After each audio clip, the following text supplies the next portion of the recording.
Here's your chance to win even more from the National Lotteries Authority when you play for 2 times daily. Choose 4 numbers from 0 to 9 and you can win up to $5,000 with a $1 inline bet. Make sport and back it up too. That's right. There'll be lots of cash waiting for you. Get your tickets Monday to Saturday for the Play 4 midday draw at 1:50 p.m. and the Play 4 night draw 9 p.m. So easy Play to play. for, you'll win even more.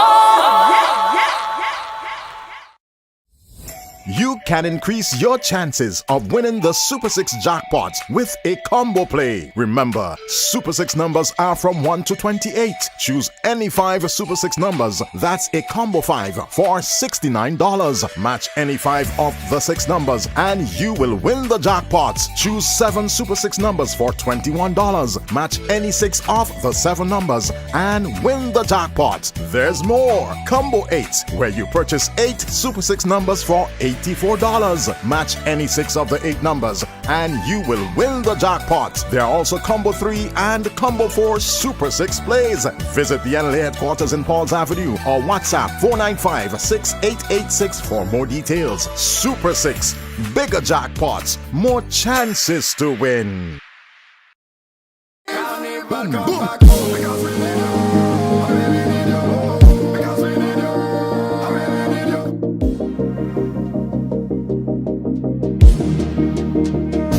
No place like home because we need you. I really need you. Because we need you. I really need you. Come home to me. Come home to me. Come home to me. Don't no promise from today. I go show like I never show you play. Like I never won. Like I never won before. Just to show you what's up. You know what I'm saying?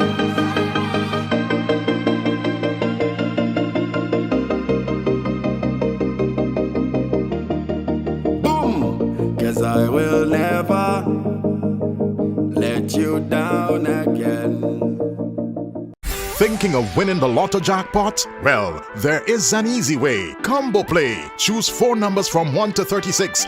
That's a combo 4 at a cost of $64. Match any 4 of the 5 numbers and win the lotto jackpot. There's combo 6, where you purchase 6 numbers for only $12. Match any 5 of the 6 lotto numbers and hit the jackpot. How about combo 7? That's a purchase of 7 lotto numbers for $42. Match any 5 of the 7 numbers and you will win the jackpot. There are also Combo 3, Combo 8 and Combo 9 lotto plays. Visit the NLA headquarters in Pauls Avenue or WhatsApp 495-6886 for more details. Lotto, you have to be in it to win it.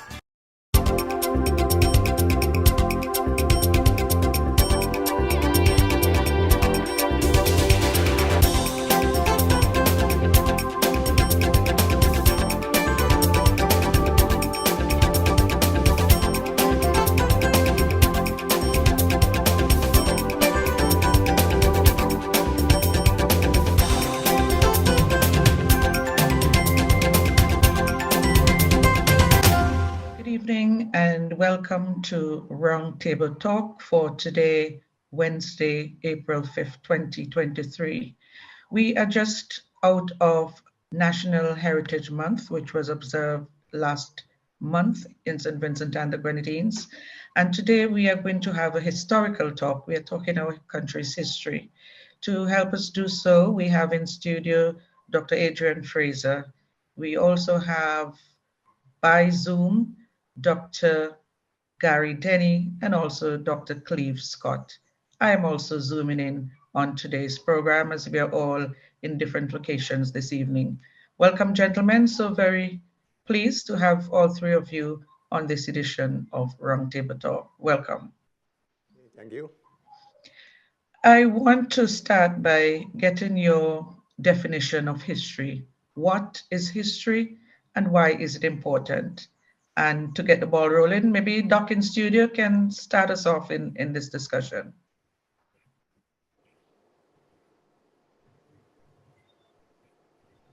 Dr. Fraser? I'm sorry, could you repeat that? What is history and why is it important? History is about our past And it is important in that it makes us aware of who we are and where we came from. And that is necessary in terms of where we go and how we go. Without that, it would be blank. And additionally, in our particular situation, we have come out of a period of colonialism which have more or less directed our lives. And what we have and should have been doing since we became an independent country is to try to rebuild ourselves, to get rid of the legacies of colonialism. I mean, that is one aspect of what history is all about. So it is necessary, it is a guidepost to the future, and it allows us to develop an understanding of who we are.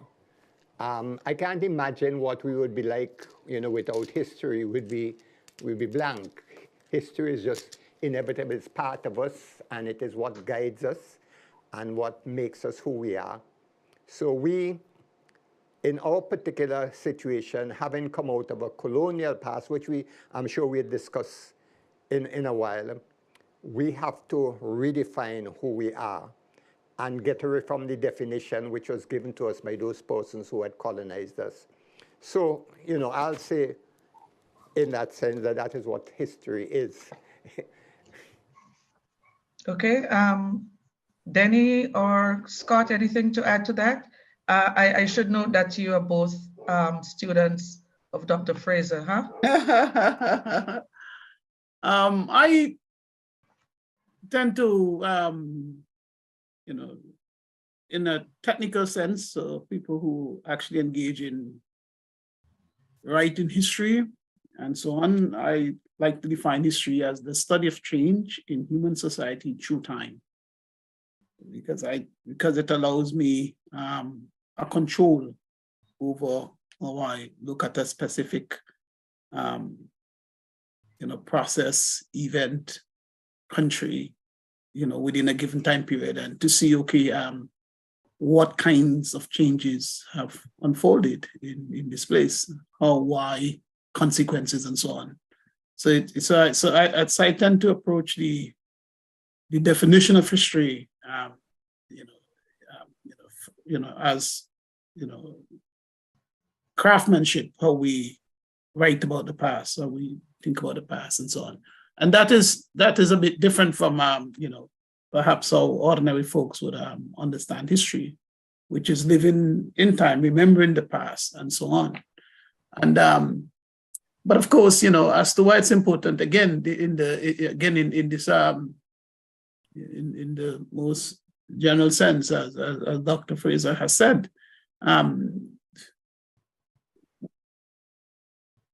we cannot live in collective amnesia. We can't live in a world of forgetfulness.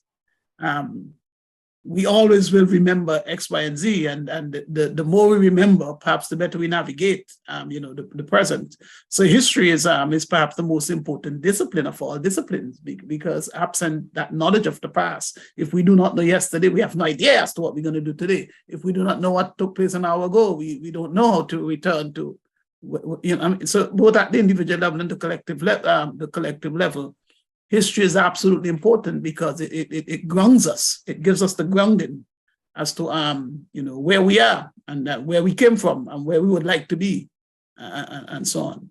So national histories, of course, bring other kinds of issues as to the history of a people, St. Vincent and the Grenadines, or the broader Caribbean, how we came to be where we are, what are the challenges, what kinds of choices have we made, what choices were available, how have we navigated those challenges, and so on, what are our aspirations. And so history informs us in multiple ways.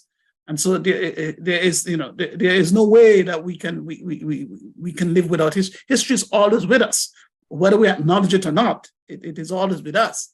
And so as I think, what is crucially important in the context of writing national histories is that we get to determine for ourselves precisely what we value within that past and how that past should be used in guiding our future, rather than having a script written by others. We write the script for ourselves, which I suppose since Dr. Scott and Dr. Fraser and I and Dr. Thomas are all writing the history of St. Vincent and the Grenadines, we turn into that position that we write the script for ourselves rather than the script being written for us. And that is really, really important, because history is unavoidable.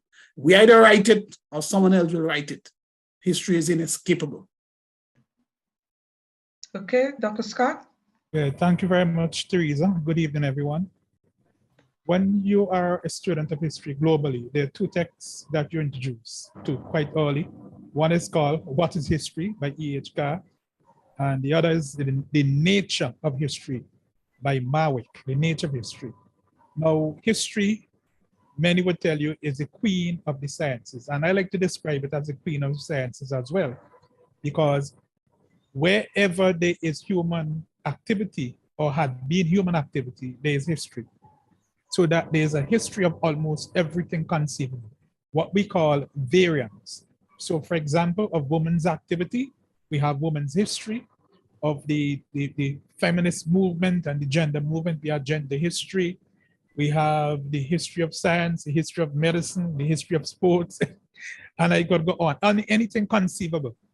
The history of technology, the history of digital electronics, the history of music. So you have all of these different variants. But what I would like to divert to, Teresa, is the nature of writing history, how history is written. Because history comes from the raw material we call evidence. And Dr. Fraser would often tell you that he has not seen certain things in the evidence. We're talking about whether it be documents or oral traditions, things that you have heard. I'll give you a quick example. When I was a student of the history of West Indies cricket under Sir Hilary Beckles, and I read this huge text by Manley called A History of West Indies Cricket. I didn't see St. Vincent mentioned in it anywhere. And I read all pages. So I said, but wait, how come you have West Indies cricket? They're playing cricket all over the region since the late 19th century, and there's no St. Vincent in it. And I met a fella called Sonny King, who many of us remember. And I asked Sonny King, he said, yeah, man, they had cricket in Victoria Park, and this fella Oliver gave this fella Lord Hawk one ball, and he said, oh, out with one ball for duck, and I buy a so-and-so at that. And I used that bit of oral tradition from him to dig in the archive, and I did find in the newspaper accounts of this cricket match between an England 11 and a St. Vincent 11 that beat England in 1884. Okay, so that's an example. Now, the other thing is interpretations you bring to the evidence, which is what we as historians do. And I say this because today, as people get older, as generations get older, and you know, we have an aging generation across the Caribbean, okay, including St. Vincent and the Grenadines, that's what we're talking about, like the NIS and so on now in the public spaces. They seek to recapture the past, and everyone now becomes a historian. So we have amateur historians and we have professional historians. Dr. Denny, Dr. Fraser, and myself, we are professional historians. We are trained in the art. So we know how to find evidence, how to interpret the evidence, and how to corroborate it. Because you would often hear a lay person base a conclusion on one piece of evidence. So they read something in a book, the Caribs were cannibals, and they come and tell you, oh, the Caribs were cannibals. Okay? But they do not understand that there was a different kind of cannibalism, ritualistic cannibalism, and so on. So I just wanted to add that to the mix, the role of the professional historian versus the role of the amateur historian, and in how you go about writing and interpreting history.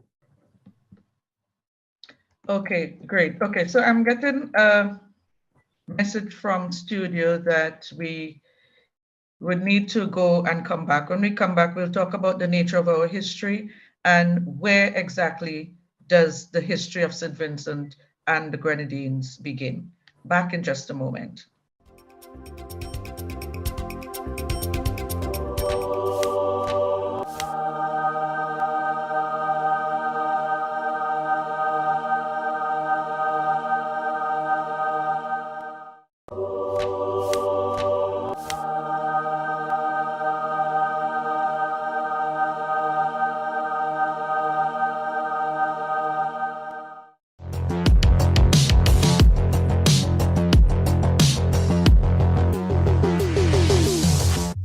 Hello everyone, my name is Raquel Coombs, Police Constable 353, and I'm here with your crime prevention tip of the day.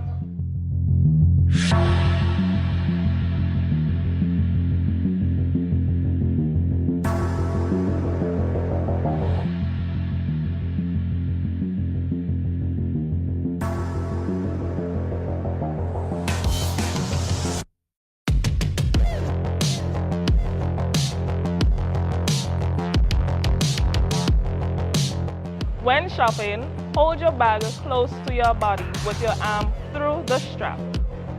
It is not wise to keep your purse in your handbag either.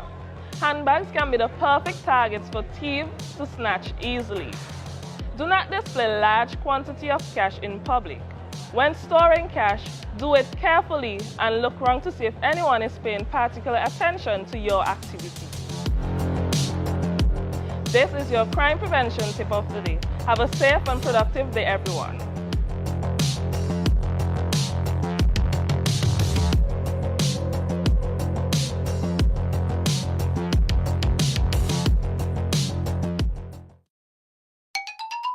Play for. Here's your chance to win even more from the National Lotteries Authority. When you play for 2 times daily, choose 4 numbers from 0 to 9 and you can win up to $5,000 with a $1 inline bet.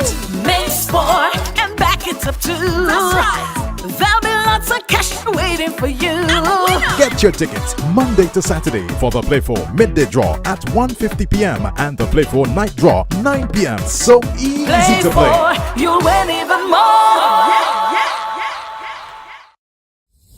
You can increase your chances of winning the Super 6 jackpot with a combo play. Remember, Super 6 numbers are from 1 to 28. Choose any 5 Super 6 numbers. That's a combo 5 for $69. Match any 5 of the 6 numbers and you will win the jackpot. Choose 7 Super 6 numbers for $21. Match any 6 of the 7 numbers and win the jackpot. There's more. Combo 8, where you purchase 8 Super 6 numbers for $84.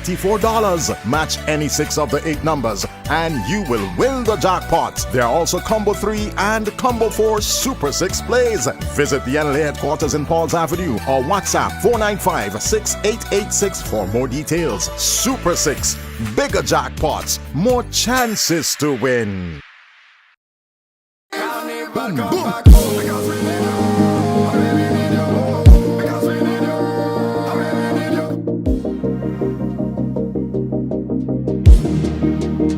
Ain't got no place like home. Because we need you. I really need you. Because we need you. I really need you. Come home to me. Come home to me. Come home to me. Don't no promise from today. I go show like I never show you play. Like I never play. Like I never won before. Just to show you what's up. You know what I'm saying?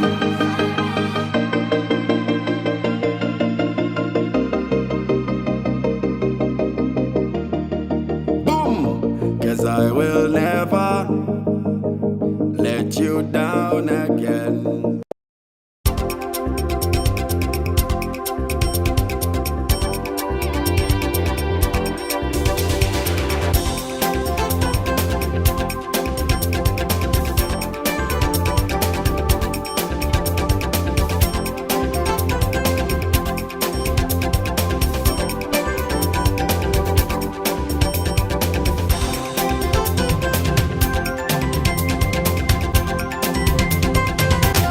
Welcome back. Before we took our first break, we were discussing what is history and its importance.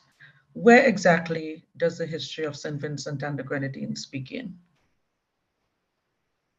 And in the strictest of senses, it begins with the first people who arrive in St. Vincent. and that is about 5,000 years ago.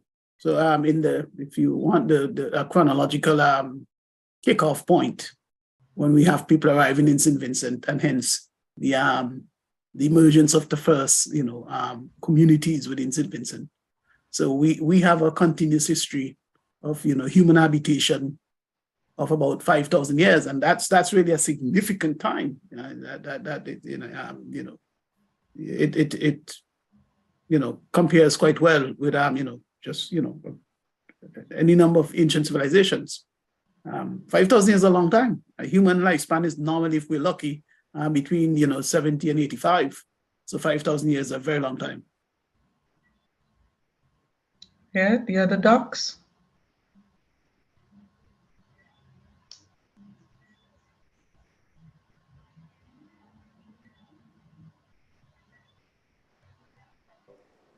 When we went to school and we started history, we were told that our history started with Columbus, 1492 when he came here. And for quite a long time, that was the picture we had.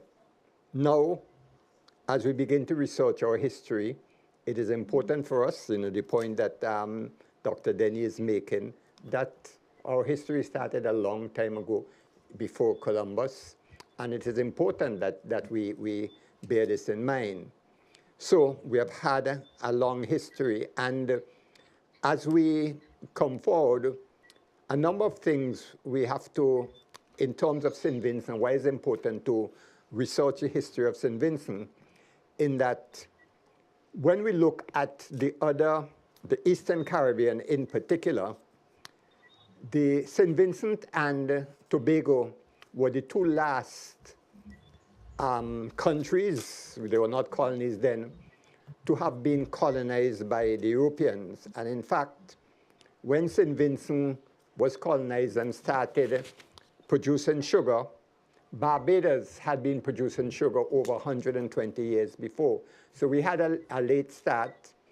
And there are a number of important things, because despite having that late start, for a period in our history from about 1805 to 1829, we were, after Jamaica, the largest exporter of sugar. There also, and I'm going back to the point which Dr. Scott made about cricket, a history of cricket, nothing about St. Vincent. One of the things people who are doing research on the history of St. Vincent would note is that we were almost like a footnote. Well, not only St. Vincent, but some of them were almost like a footnote. And this came out clearly to me in the case of the riots of the 1930s. They have lumped St. Vincent in there, and the point about it is that there was something significant about what happened in St. Vincent that was different from what happened in the other islands. And as we go along, we find certain things of importance, and it is right that we try and research and write about this so that the historiography and the history of St. Vincent, history of the Caribbean in particular, would take into account a number of things. You take, for instance, the Garifuna issue. Here you have, within the region, and including Belize, are people who look on St. Vincent as their homeland. That is unprecedented. Then you have issues where a king, King Jaja from Nigeria, was exiled in St. Vincent. And there are a number of important things about St. Vincent that we need to put on the mainstream of Caribbean history. So that writing the history of St. Vincent is therefore very important. We want to make St. Vincent more than a footnote. It has a lot to contribute to our understanding of Caribbean history. People who are doing Caribbean history in schools would hardly come about the St. Vincent. The name St. Vincent is hardly ever mentioned. And the emphasis was obviously on the larger, what then were colonies, but which are most of us are independent now. So it is important that we establish that and ensure that this become part of the mainstream Caribbean history. And we show the contribution which St. Vincent is making to that, so that it becomes not a footnote, but an essential part. And it probably, in some cases, would result in redefining Caribbean history in certain areas, you know? Yeah, I think the interesting, there are two, three things which are quite interesting in what Dr. Fraser has said. As a general principle, I think we can genuflect to the idea that every society's history is important in and of itself, in that there are people who have lived their lives, and sought to, give meaning to the world within which they live, and their children and their grandchildren, and so their antecedents and those who come after them, that sense of connectedness between the present and the past in any given society. No society is somehow more important than the other, and so on. And so one of the things we've had in St. Vincent and I suppose the other Caribbean islands is a sense where some islands have somehow been treated as more important than the others, and so on. And so doing the history of St. Vincent in a way functions as a kind of corrective to that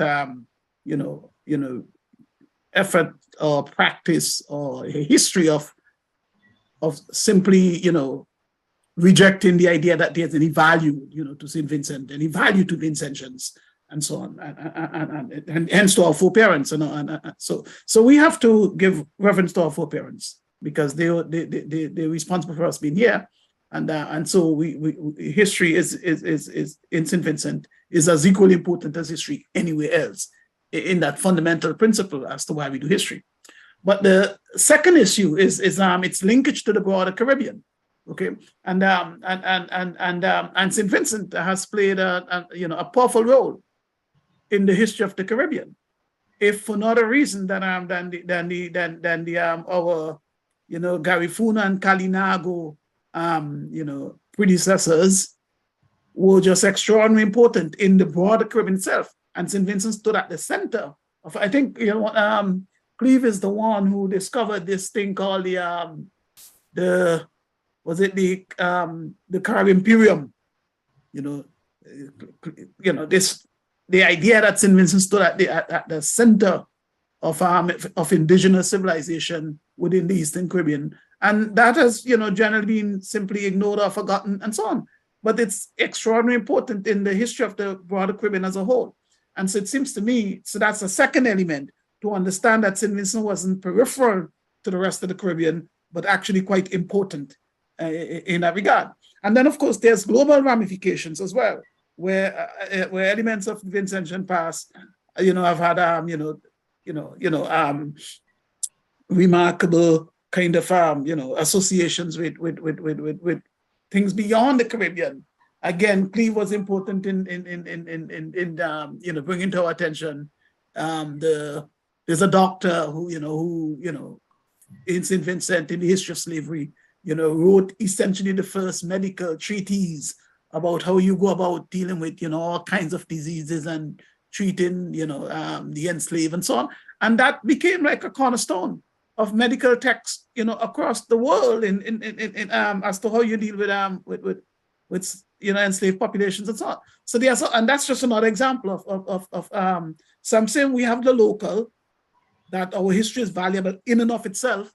We have the regional, that Vincentian history is connected to the Caribbean in ways that was at times not peripheral but central to the history of the region as a whole. And then of course we have global, the larger connections. As Dr. Fraser said, but between 1805, 1807, and 1829, we had become one of the largest sugar producers in the world, second only to Jamaica in the Caribbean. And so these things are really very important. One of the things that we observed in the work that we have been doing is that these slave planters in the Caribbean, in St. Vincent, were essential in some of the struggles against in the fight to eliminate or maintain slave systems and so on. St. Vincent wasn't a passenger or spectator. Vincentians were part of this of that work. and so on. So it seems to me that that whether local, regional, or global, that that Vincentian history demands attention. And so what happens when we ignore Vincentian history? Whether within the University of the West Indies or other universities and so on, if we don't, then it allows that past not only to be forgotten, but it diminishes or reduces or produce disinterest on the part of of others to truly find out just exactly what St. Vincent was like and so on. So that it's an injurious it injures our history when we ignore the history. It produces genuine injury because St. Vincent has played a pivotal role in many elements of the Vincentian of the Caribbean past. Okay, we'll take a second break. When we come back, we'll want to be talking about what do you consider to be some of the most defining moments of our history. Back in just a moment. Play for. Here's your chance to win even more from the National Lotteries Authority. When you play for 2 times daily, choose 4 numbers from 0 to 9, and you can win up to $5,000 with a $1 inline bet. Makes 4 and back it up 2. That's right. There'll be lots of cash waiting for you. Get your tickets Monday to Saturday for the Play for midday draw at 1:50 p.m. and the Play for night draw 9 p.m. So easy Play to play. for, you'll win even more. You can increase your chances of winning the Super 6 jackpot with a combo play. Remember, Super 6 numbers are from 1 to 28. Choose any 5 Super 6 numbers. That's a combo 5 for $69. Match any 5 of the 6 numbers and you will win the jackpot. Choose 7 Super 6 numbers for $21. Match any 6 of the 7 numbers and win the jackpot. There's more. Combo 8, where you purchase 8 Super 6 numbers for $84. Match any 6 of the 8 numbers and you will win the jackpot. There are also Combo 3 and Combo 4 Super 6 plays. Visit the NLA headquarters in Pauls Avenue or WhatsApp 495-6886 for more details. Super 6, bigger jackpots, more chances to win. Boom, boom. Because we need you. I really need you. Because we need you. I really need you.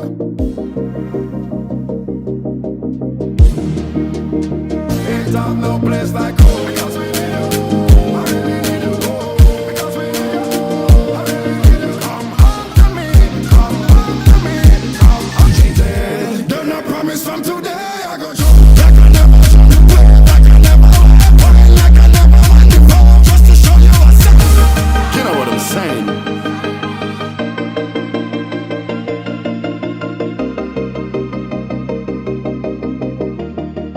Boom! 'Cause I will never let you down again.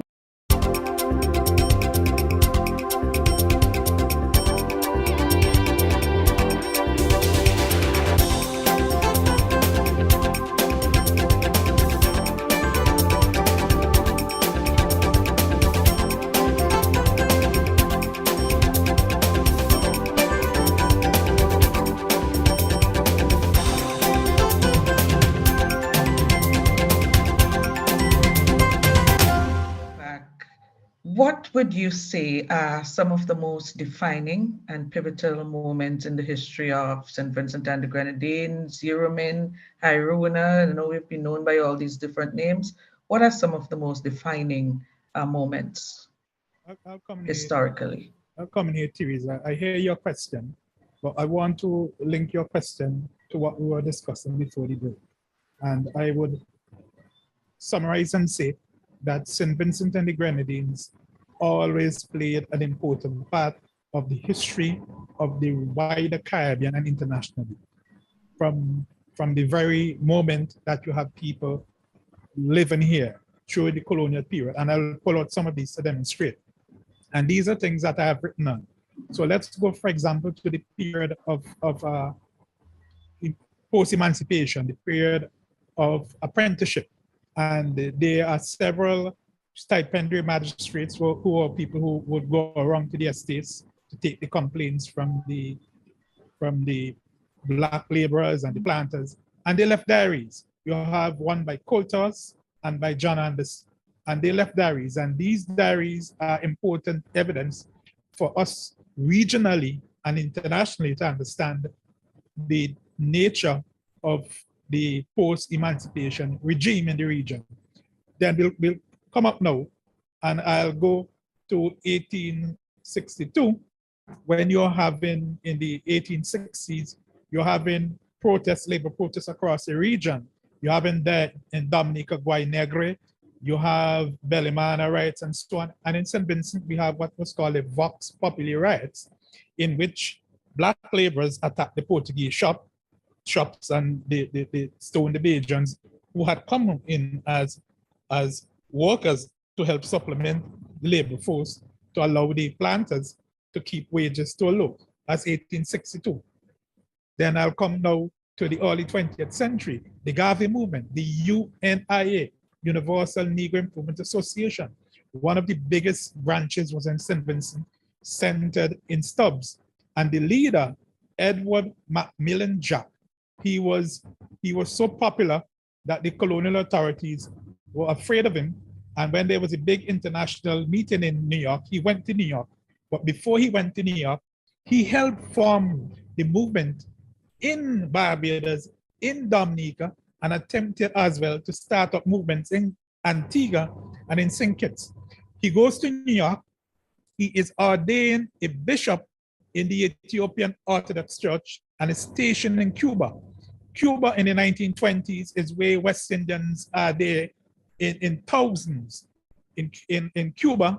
And of course, they are also in Panama, building the Panama Canal in the earlier part of the 20th century. And the latter part, they go to Cuba to cut sugar cane and so on. And Jack then leaves Cuba, goes back to New York with his son, who was the organist. His son's name is Hewland, and Hewland became the first black borough president in the United States in the 1960s. He was a Democrat. In fact, he wrote an autobiography called 50 Years a Democrat. Jack then leaves New York, comes to Barbados, and starts the Greek Orthodox Church. And the ruins of the church are still there in Country Road, Barbados. And most fascinatingly, Jack leaves Barbados, goes to Trinidad, and ordains the first bishop in the Spiritual Baptist Church. Now, tell me how St. Vincent is in the backwaters of the empire, or is that important? That's one example.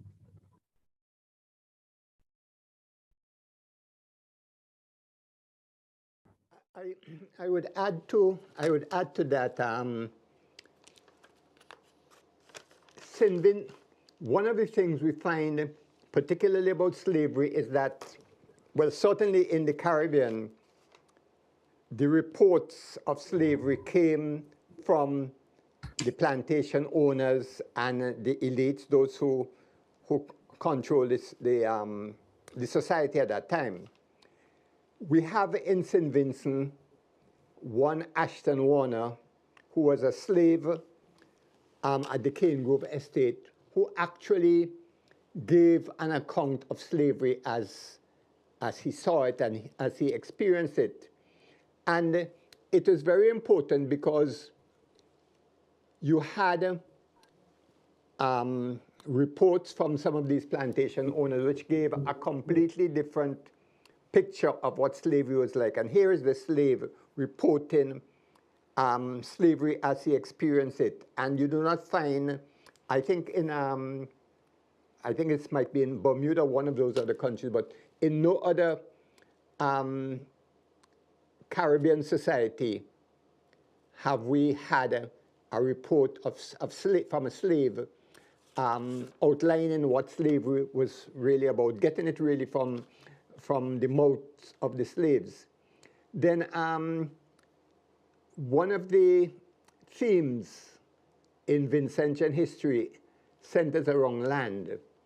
And we have from the 1890s, the collapse of the sugar industry and the introduction of cotton and our roots. So between 1899 1903, I'll say, and the 1950s, St. Vincent was not a one-crop economy. Some sugar was planted, but you had cotton and arrowroot. And what was important about cotton and arrowroot was that, unlike sugar, they were produce which could be planted by the former slaves, former enslaved, on the kind of lands which they had. So that is an important distinction that we have to draw, the question of land settlement.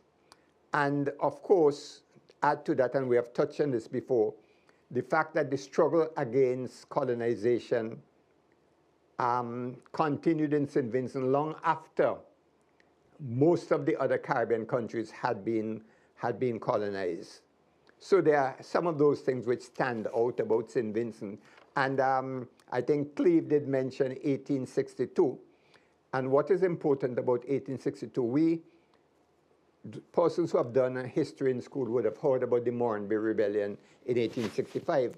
And actually in 1862, some of the same forces which led to the Moranbee Rebellion, which played a significant part in the development, well, not in the in the history of the Caribbean, took place. But in 1862 in St. Vincent, you had it, but on a smaller scale, because of course St. Vincent was a much smaller country.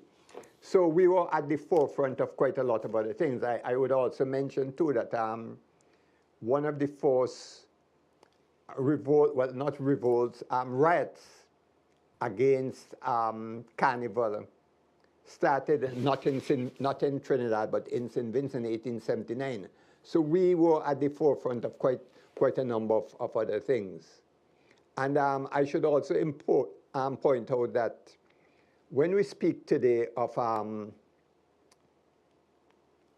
trying to sell produce to the rest of the Caribbean, from the 1840s, we in St. Vincent were exporting produce to Trinidad, Barbados, and other islands. So that started very, very, very early, in that the peasants and small farmers were able to send their produce out to these other countries. So that is something which started from very early.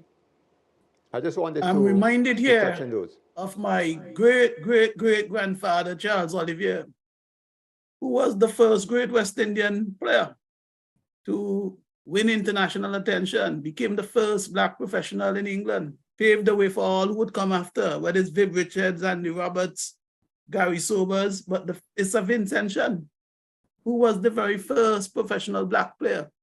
And so the whole history of race and recreation and professional sports, and and how they became unified and so on. This shot against racism within sport.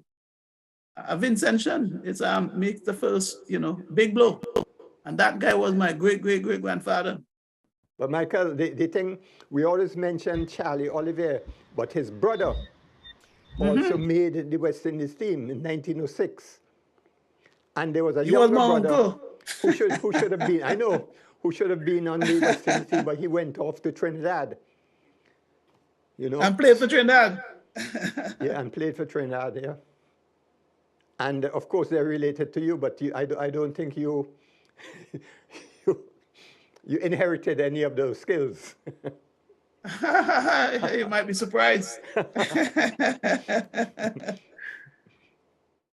Okay, folks, we'll take our final break. When we come back, we want to talk about the initiative that you're involved now, how important this is, and how far you have come in respect of this particular project. Back in a moment. Thinking of winning the lotto jackpot? Well, there is an easy way. Combo Play. Choose 4 numbers from 1 to 36.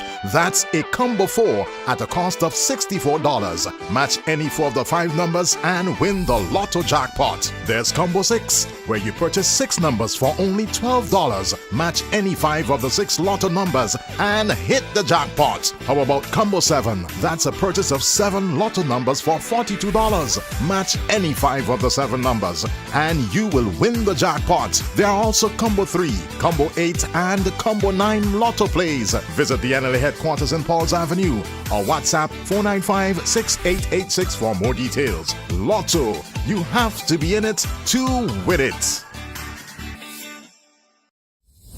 You can increase your chances of winning the Super 6 jackpot with a combo play. Remember, Super 6 numbers are from 1 to 28. Choose any 5 Super 6 numbers. That's a combo 5 for $69. Match any 5 of the 6 numbers and you will win the jackpot. Choose 7 Super 6 numbers for $21. Match any 6 of the 7 numbers and win the jackpot. There's more. Combo 8, where you purchase 8 Super 6 numbers for $84. Match any 6 of the 8 numbers and you will win the jackpot. There are also Combo 3 and Combo 4 Super 6 plays. Visit the NLA headquarters in Pauls Avenue or WhatsApp 495-6886 for more details. Super 6, bigger jackpots, more chances to win. Boom, boom. Because we need you. I really need you. Because we need you. I really need you.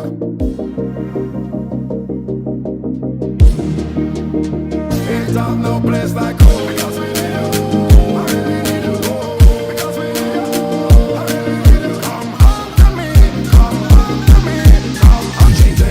Don't no promise from today. I go show like I never show you play. Like I never play. Like I never won before. Just to show you what's up. You know what I'm saying?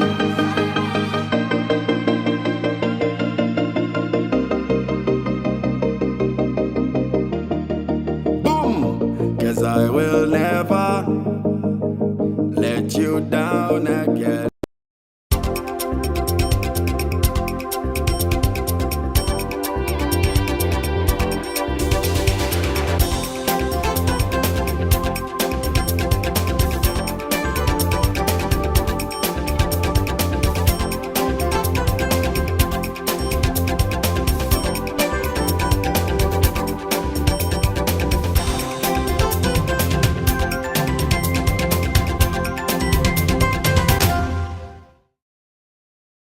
Welcome back. So all three of you, along with Dr. Arnold Thomas, have been commissioned to do a history text of St. Vincent and the Grenadines. Tell us some more about this project. How far have you gotten? And have there been any new discoveries in your work so far? Well, Dr. Denny and Dr. Fraser have pointed out a number of important issues from the earliest period. That's the period of the Amerindians, some people call the indigenous people, the Kalinago, Garifuna, and the period of enslavement. Which for St. Vincent and the Grenadines, the heightened period would be immediately after the banishment of the Garifuna, 1797, so let's say 1800, until the ending of slavery, 1838.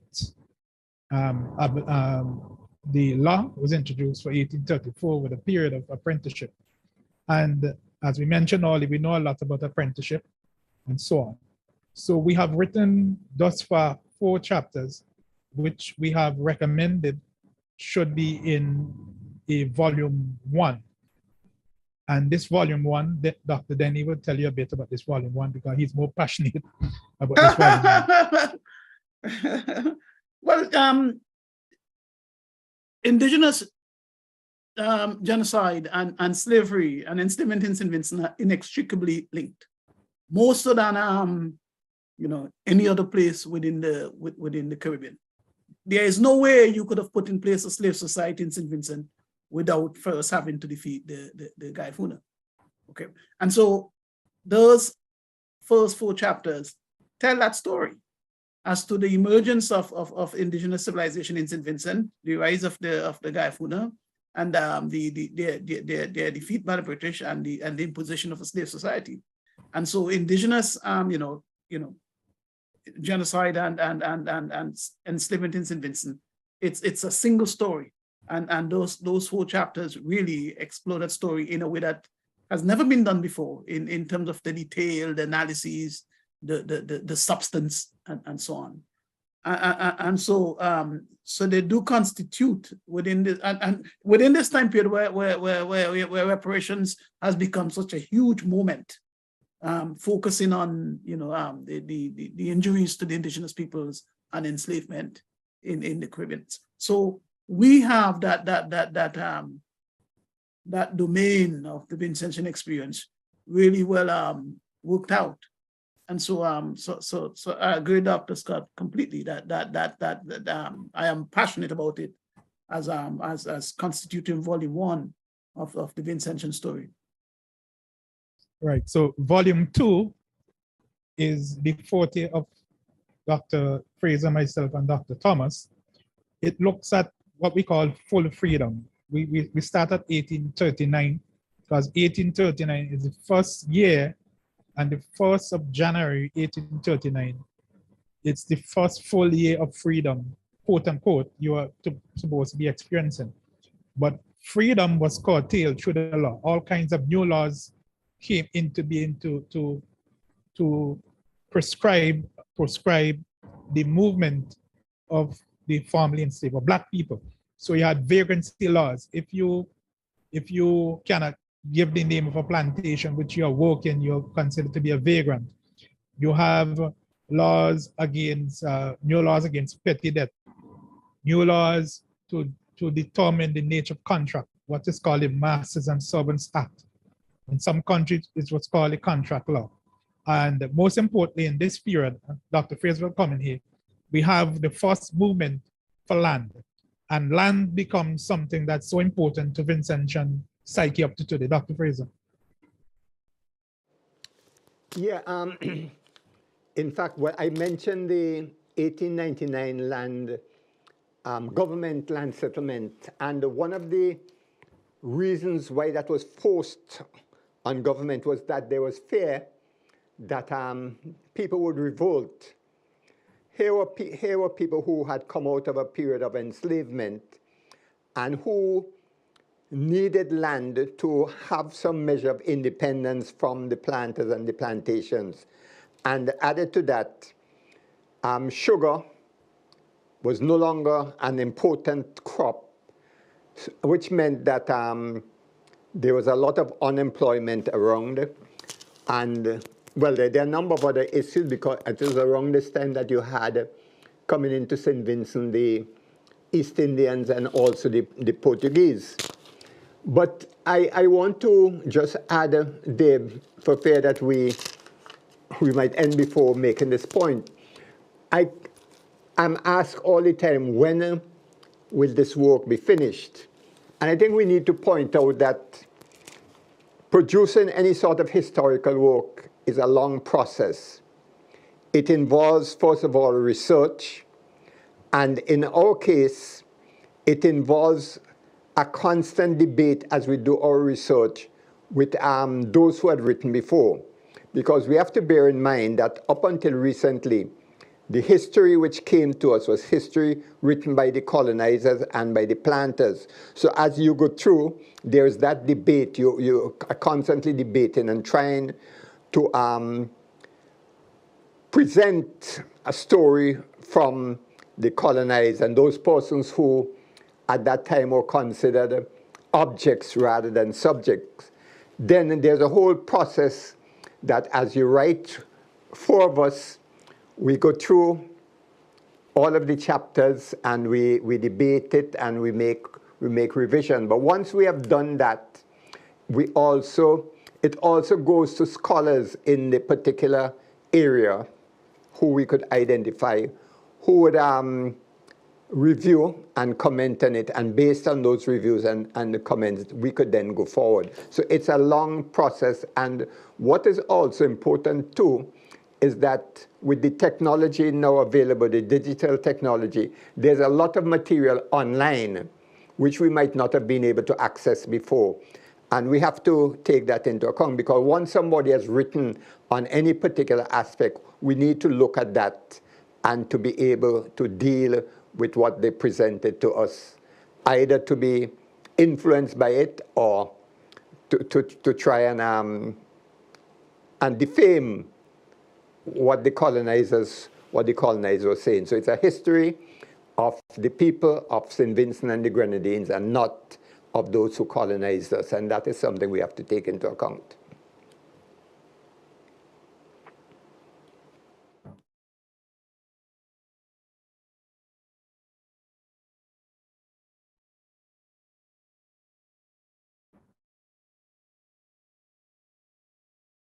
Yeah, Doc, you didn't hear me? Yeah, you're muted. Okay, so how do we redefine ourselves? Well, I think we begin by asserting that our people have value, both in the past, in the present, and in the future, and because that has been the fundamental trust of of enslavement and colonial rule, to deny the value, the humanity of our people. And some of us, for all kinds of reasons, would have bought into that idea. I mean, Bob Marley didn't say to emancipate yourself from mental slavery by accident. Some people were indeed mentally enslaved, and so to get rid of that of those kinds of burdens, we have to begin by attaching value to ourselves, to our ancestors, and if when we do that, we can perhaps make the kinds of course changes and policies which would reflect that we actually see give sacredness to ourselves individually and collectively. Okay, thank you. That's our program for today. We've run out of time, unfortunately, but always a pleasure to have you guys. We'd surely continue to have you.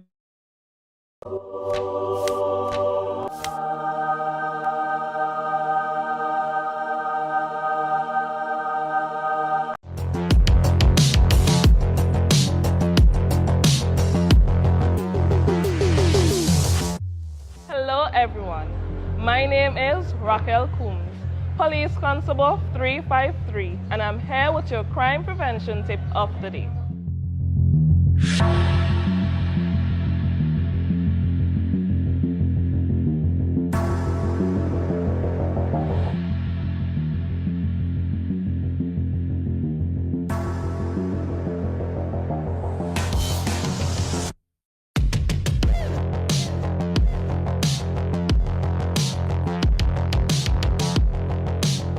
When shopping, hold your bag close to your body with your arm through the strap.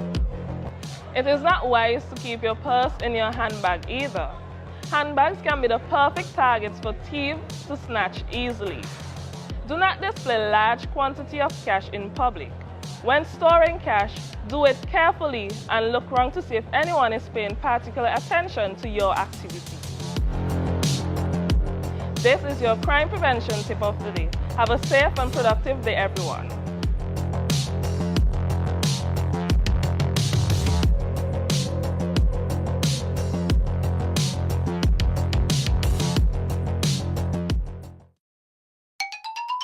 Play for. Here's your chance to win even more from the National Lotteries Authority when you play for 2 times daily. Choose 4 numbers from 0 to 9 and you can win up to $5,000 with a $1 inline bet. Mix 4 and back it up too. That's right. There'll be lots of cash waiting for you. Get your tickets Monday to Saturday for the Play 4 midday draw at 1:50 p.m. and the Play 4 night draw 9 p.m. So easy Play to play. for, you'll win even more. Thinking of winning the lotto jackpot? Well, there is an easy way. Combo Play. Choose 4 numbers from 1 to 36. That's a combo 4 at a cost of $64. Match any 4 of the 5 numbers and win the lotto jackpot. There's Combo 6, where you purchase 6 numbers for only $12. Match any 5 of the 6 lotto numbers and hit the jackpot. How about Combo 7? That's a purchase of 7 lotto numbers for $42. Match any 5 of the 7 numbers and you will win the jackpot. There are also Combo 3, Combo 8, and Combo 9 lotto plays. Visit the NLA headquarters in Pauls Avenue or WhatsApp 495-6886 for more details. Boom, boom.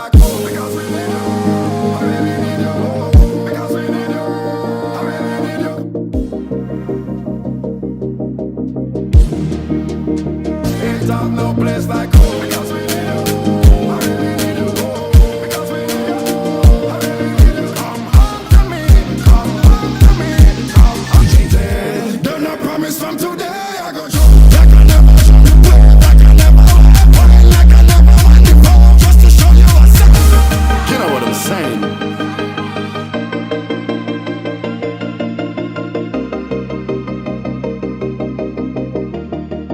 Boom! 'Cause I will never let you down again.